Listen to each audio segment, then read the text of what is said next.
welcome to another of our book review videos. Today we'll be reviewing The Witch King by Martha Wells. And this is a book that came in my Illumicrate box. You can see the unboxing straight up there. And it came in the Illumicrate box for May 2023. And yes, I have waited almost a year to read it. Most of the books I get in book boxes I haven't read yet. I like to hoard.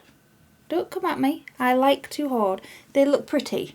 They make me happy. One of the reasons why I've waited so long to read this thing is I'm very much a mood reader. So it depends on what mood I am, depends whether I enjoy a book. Because if I pick a book up and I'm not in the mood for it, I don't get into it. It has a negative impact. So usually I don't bother. And another of the reasons is that I first started buying the Illumicrate box in March 2023. And my first box was Lies We Sing to the Sea, which I still have up there. But I waited to read that until me and my friend had gone to Greece in June. And the next Illumicrate box was the April one, and that had Some Desperate Glory in it. And if you've seen my video review on that book, you will find that I hated that book with a passion. I finished it. Probably should have DNF'd it, but I finished the damn thing and hated it. And this came in the book box the month after, so I was like, I don't want to be disappointed 2 months in a row, so I just left it, which I shouldn't have done. It's not this book's fault that its predecessor in the book subscription box should never have been put to paper. It's not its fault. But after I finished my last book, which was the Viscount Who Loved Me, the part 2 of the Bridgerton series, I was looking at my bookshelves and I really didn't know what to pick, so I went for my little jar, which you can see sort of over there, which has a little bits of paper about which books I haven't read yet, and yes, it is very full. And this is the book that I pulled out. Now, I was a bit dubious starting this because of the books that I've read from Illumicrate. It won't stop me getting the book box because I love the stuff that's in it, and the books are so pretty. I'm a sucker for pretty books. But the books that I have read from Illumicrate, being Lies We Sing to the Sea, Some Desperate Glory, Voyage of the Damned, they didn't really hit for me. I liked Lies We Sing to the Sea, it was alright. Voyage of the Damned, again, I liked it. It was lacking a bit for me. And Some Desperate Glory, I hate. And for a shameless self-promotion, Voyage of the Damned and Some Desperate Glory, along with some other books, and now I am selling them on eBay. So if you want to find them on eBay, I will link that down below as well. And have a browse and I will send them out if you want them. So the blurb for this book is this. After being murdered, his consciousness dormant and unaware of the passing of time while confined in an elaborate water trap, Kai wakes to find a lesser mage attempting to harness Kai's magic to his own advantage. That was never going to go well. But why was Kai imprisoned in the first place? What has changed in the world since his assassination? And why does the Rising World Coalition appear to be growing in influence? Kai will need to pull his allies close, draw on all his pain magic if he is to answer even the least of these questions. He's not going to like the answers. Now, as a blurb, it didn't really grab me and make me want to read. But the first chapter of this, the blurb didn't really hit for me. But the first chapter, I was invested. And because it's the first chapter, it means I can talk about it with you. So we are thrown straight into Kai being in this water trap, although we don't know it's a trap yet, it's just around. And Kai is our main character. He has just regained consciousness. But life is certainly not as he knows it should be. His mind is just floating around in a black sea in a barely recognisable world. And while you are reading this thing, Kai is looking down at his dead body, strewn out on an altar, in the middle of a room of marble. And by the looks of the decomposition of his body that he's looking at right now, he has been dead for about a year, give or take a few months.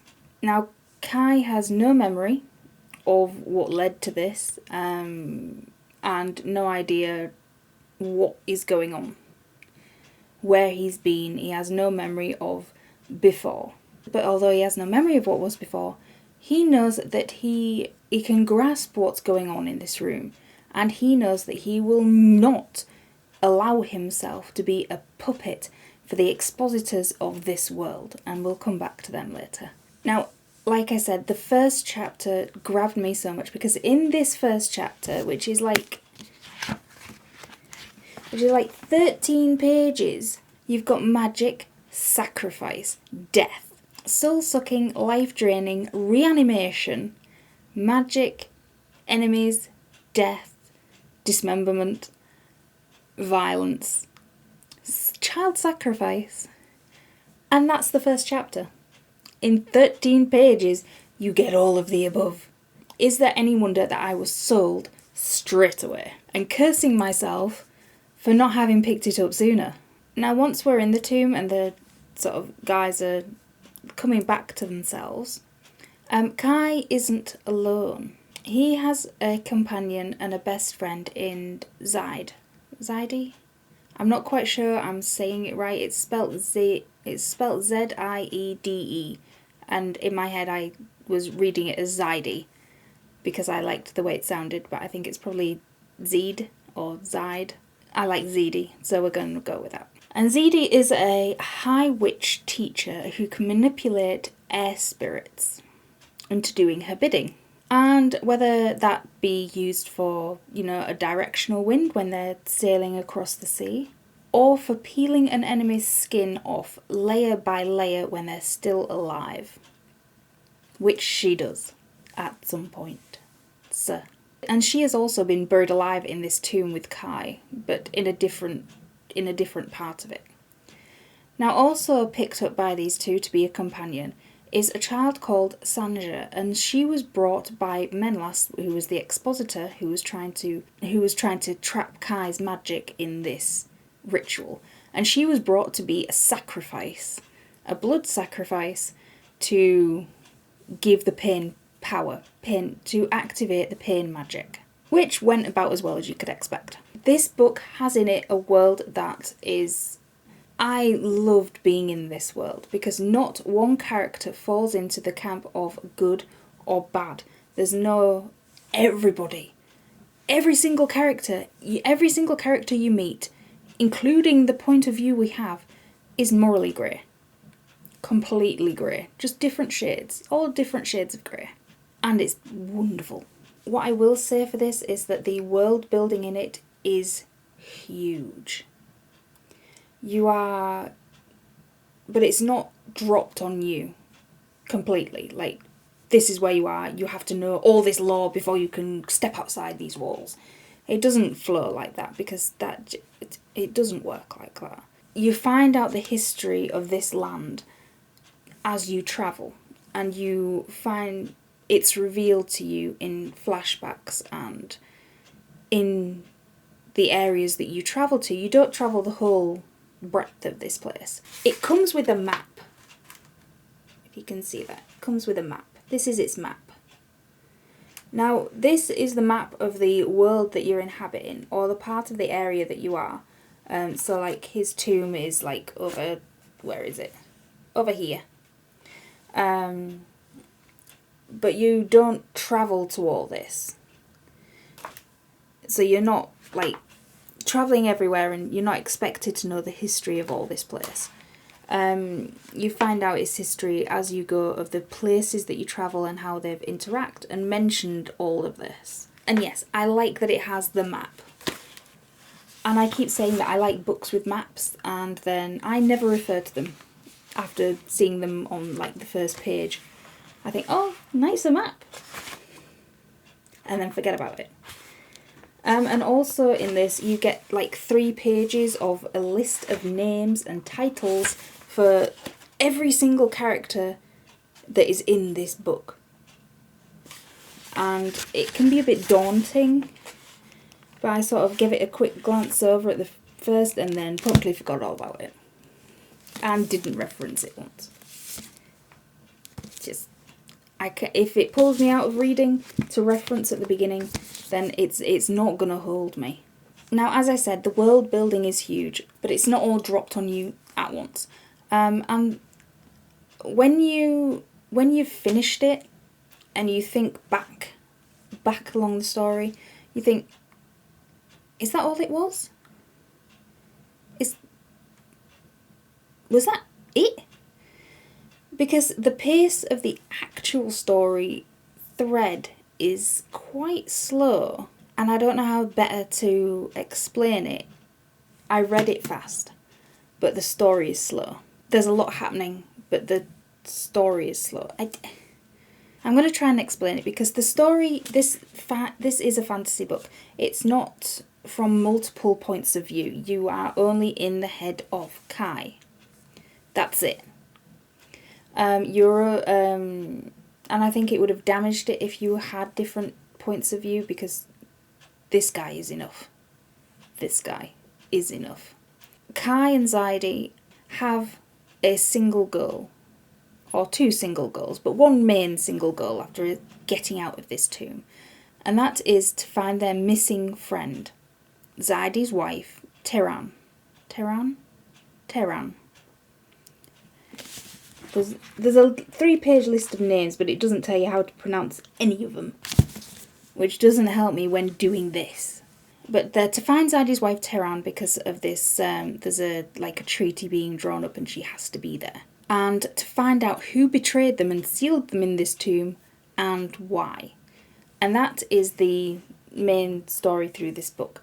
I know with some fantasy books you sort of deviate on side quests. That's it. There's no side quest in this. It is a straight main quest plotline. I got there in the end. I'm happy with myself. I'm so smug. But yeah, it is a main quest. No side quests. No side quests. Perfect. Now, the story is enough of a story because it alternates between past events and present, which gives a really, really fantastic insight into the world of Kai and the way that he thinks and what's gone on before and why he is the way he is and why the people around him are the way they are.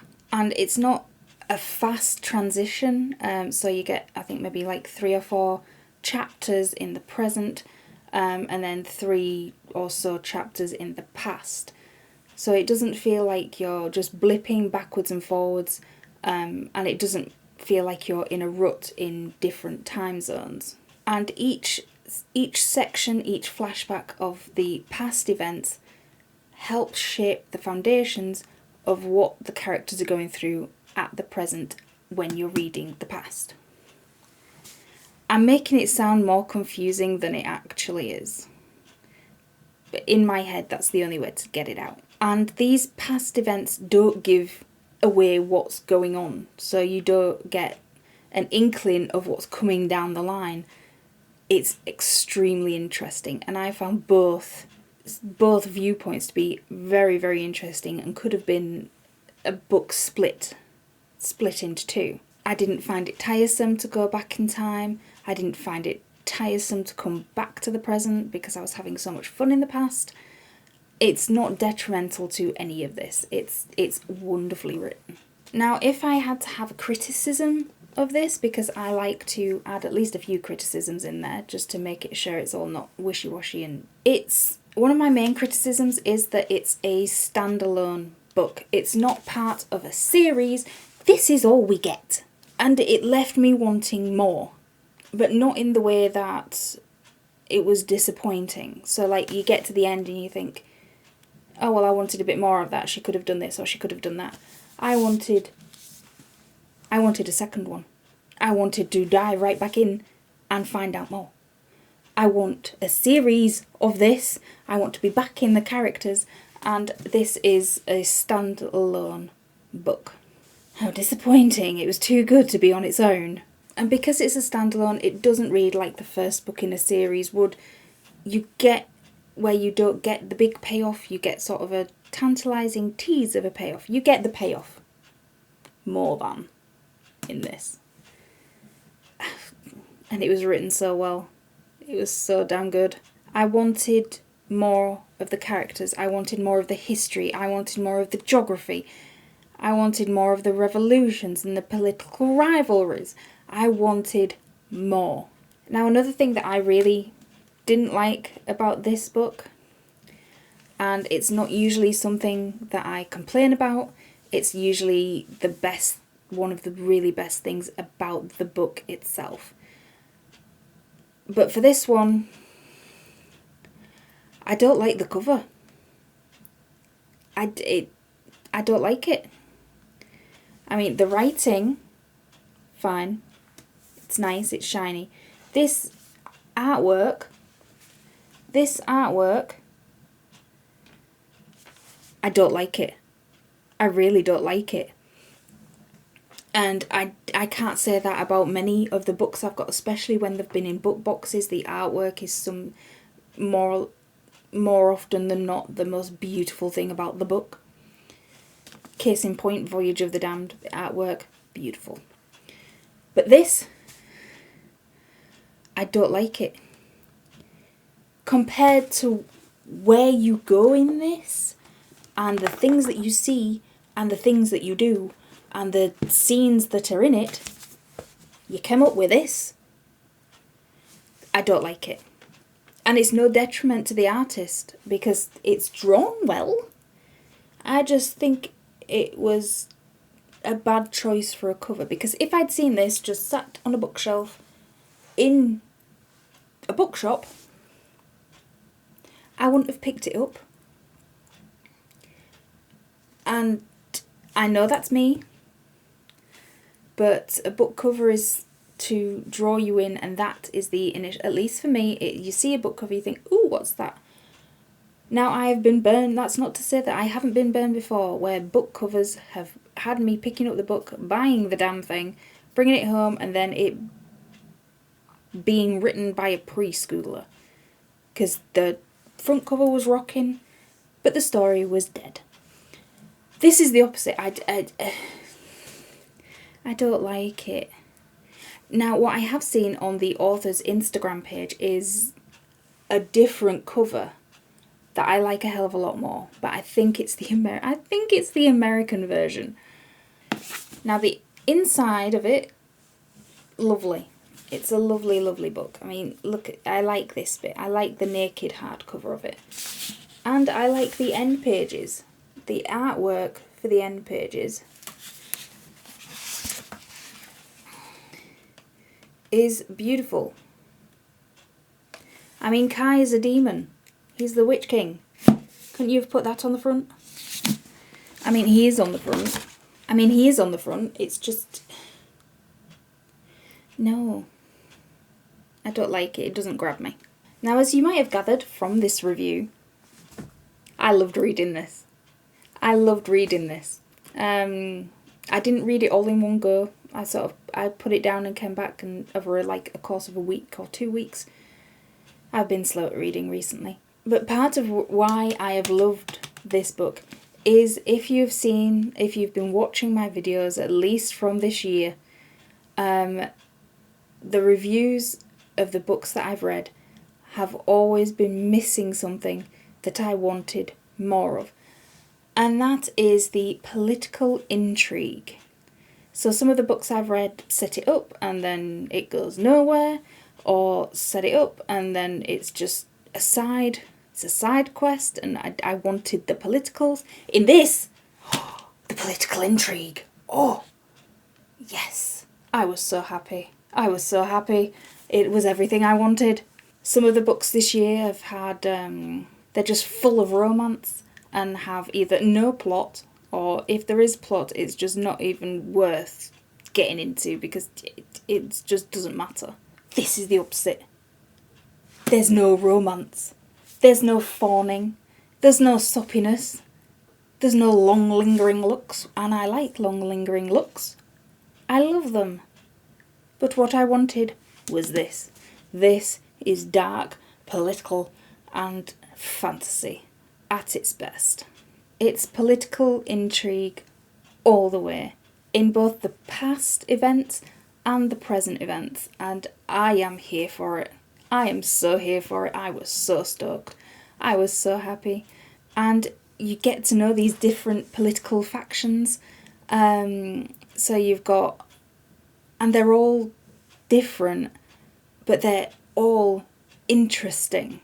There's not a boring one about them, whether it be demons or witches or mortals, immortal blessed, hierarchs, expositors, everything. And add into all that political intrigue, every single character being morally grey throughout. You can't say they're good, you can't say they're bad, you can't really trust the motives of even the person that you've got the point of view of. Amazing. And you add into that mix violence, magic, fantasy, a world teetering on the brink of something immense. And I am so sold. I was so sold. Now, like I said, you're only in the one point of view for the main character of Kai. He is the demon witch king. He's basically immortal, but his bodies are not. And he is a fantastic main character. He is a wonderful main character. I loved being in his head. He is calculating. He's got dry humour throughout the whole thing, like this bit. The idea was to flood this court and distract and delay the legionnaires. He didn't want to dramatically sacrifice himself, only to do nothing more than make the floors a little bit wet. And he's so morally grey he could pass for a storm cloud. This character, you know, like when... I never really understood it before. When people are reading a book and they grow attached to the character, like, you know, properly flustered. I get it. I get it so much. There is a part in this where I was reading it and I was like, ooh.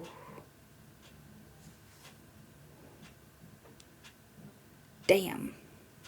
And like I said, there's no romance in this. This wasn't romantic. Which probably says a lot about me. But yeah, this bit was not romantic in the slightest. And it's actually the part that's quoted on the blurb, you know, like when they have like quotes for the front of the book. It's actually this bit, and I didn't even pick that up. So I'll read this paragraph for you. So you might be able to see what I saw. The ghoul made a gargling noise and whipped around to flee. Kai reached to find the tendrils of design and intent around the creature and pulled, and the ghoul froze in place. Kai stepped close, circled to face his prey, and wrapped his hand around the ghoul's throat. Do mortals just walk into your carnal house all the time? Am I one? Am I stupid? The ghoul choked out, I didn't know you were a... Say it, Kai smiled. A demon. You idiot. Kai leaned closer to whisper. I'm the demon. Fuck me. Jesus. And I don't think the author actually meant to do that, but it's... My. But yeah, is there any wonder? I mean, my friends might... I don't even know if my friends watch my videos. But if, Jane, if you're watching, it explains so much. Now, one thing I do like to do when I finish a book and when I've finished writing my review, like on that screen, is go and look at other people's reviews and what they've thought of it to see if, you know, we had the same reaction. And some of it, yeah, we did, kind of. But I was extremely surprised at how many DNFs this thing had. And I get if it's not for you, but one thing I did like about this book is that it's not young adult. Like some of the gripes that I've had of books before this is where fantasy books have been marketed as adult. And that's what I've gone for because that's what I wanted. And only to end up having young adult ones, such as Voyage of the Damned and Lies We Sing to the Sea. The ones that I expected more of because they were targeted as adult fantasy and they're not. This, adult fantasy, all the way. All the way. And I wasn't even hit with any marketing for this. I just want to check something. Guys! I went on the author's Instagram, and there's a post from December with the cover that I really like, that's not this one. There's going to be a sequel. There's going to be a sequel. Oh, I'm so stoked. There's going to be a sequel. I did the Wallace and Gromit hands, but there's going to be a sequel. Yes! You better believe I'll be keeping an eye out for that one. This book got 4.5 stars. It didn't get the 5. Because of the cover.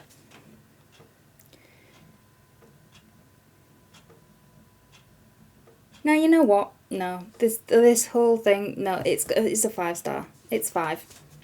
The cover it's negligible because, I mean, look how pretty it is. It could have gone in so many different directions. But yeah, this is now a 5-star for me. And have you read it? Let me know down in the comment section below. Do not forget to like this video because it helps the algorithm to spread me out there. Because I don't spread myself enough. But yeah, if you've read this book, if you want to read this book, I've tried not to have many spoilers, or if any spoilers in this. The ending is everything you could want. I was practically reading here, you know, just, you know, like those TikToks where you can, you know, you can go into the book. I wanted to go in. Just to slap a bitch for some of them.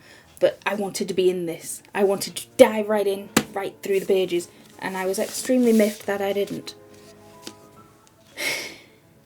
But yeah, if you have any fantasy recommendations, please pop them down below as well. And because I heartily recommend this. So, as always, keep reading.